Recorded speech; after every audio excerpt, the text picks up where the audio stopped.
Moi, c'était dans le collège de mon fils. Ils ont installé 8 enceintes de 4000 watts tout autour de l'établissement pour l'appel à la prière. Et 5 fois par jour, tout le quartier était dérangé. Je suis allé me plaindre auprès du directeur. Et vous savez ce qu'il m'a répondu? Chien de l'enfer, dégage ou je te lapide. C'est pas possible, on n'est plus chez nous. J'ai jamais entendu parler de ça, c'est fou. C'est ça le problème, Pascal. Même les journalistes locaux n'osent même pas en parler. Nous avons un expert, l'illustre docteur en islamologie historique et scientifique du Conseil international du groupe de réflexion laïque des imams de France. Imam Chalgoumi, un mot sur ce témoignage.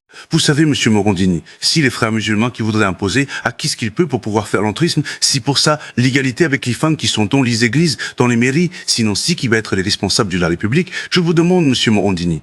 Je vais vous dire, c'est le résultat d'une politique qui dure depuis 50 ans. Moi, je suis professeur de maths. Et un jour, j'ai demandé à un élève de venir au tableau pour résoudre un calcul. Il m'a répondu, dans l'islam, la femme, elle n'a pas à donner d'ordre aux hommes. C'est pas possible, on n'est plus chez nous.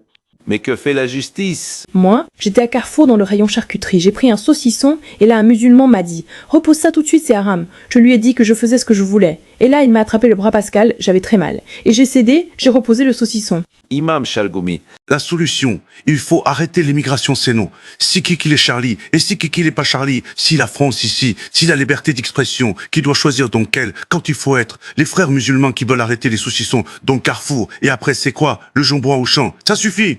Vous savez, Pascal, j'étais sur Paris et je cherchais une rue. Je demande poliment à une passante voilée si elle pouvait m'aider. Et là, elle a fait un bond en arrière en me criant « Pourquoi tu me parles mécréant? Éloigne-toi, tu vas me souiller !» C'est pas possible. On n'est plus libre chez nous. Je vais vous dire, c'est le résultat d'une politique qui dure depuis 50 ans. J'étais choqué, Pascal. Elles ne veulent pas s'intégrer. Et un autre jour, j'ai bu de l'eau pour me déshydrater.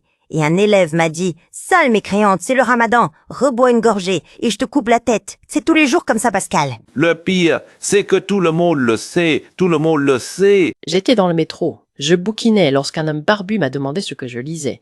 Je lui ai répondu que je lisais La force de l'âge de Simone de Beauvoir. Et là, il m'a giflé, Pascal, et il m'a dit « Lis le Coran, sale mécréante !» Le pire, c'est que tout le monde le sait, tout le monde le sait.